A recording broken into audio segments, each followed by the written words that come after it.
Télé du Triangle, la télévision qu'il vous fallait.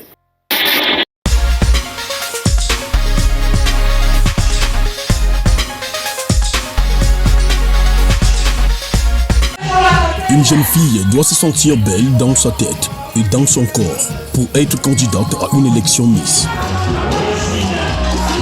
Bref, elle doit se sentir belle intérieurement et extérieurement. Sentir qu'elle a un physique de reine de la beauté et qu'elle a une tête bien faite et bien pleine. C'est pourquoi les organisateurs d'élections Miss les soumettent à différentes épreuves afin que les membres des jurys fassent leur choix.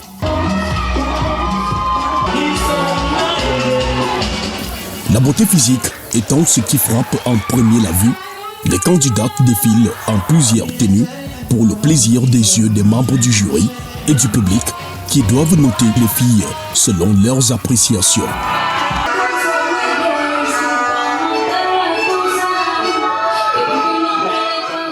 Parfois, on peut voir une fille belle de corps et de visage, belle même dans toutes les tenues, avec une belle démarche. Mais lorsque vient l'épreuve de présentation de son projet, patatras. Je suis candidate finaliste à l'élection EBS. EBL. Merci, cher public, d'encourager notre candidate avec des ovations. Merci. Le temps qu'elle reprend le souffle.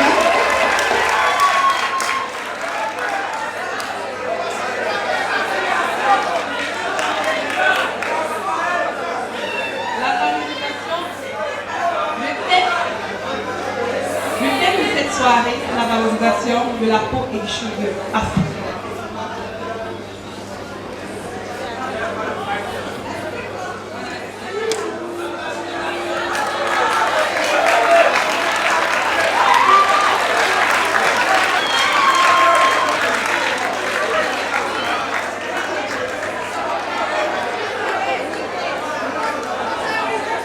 Merci. Sandrine Manga, la candidate numéro 12, avait très bien apprêté son discours.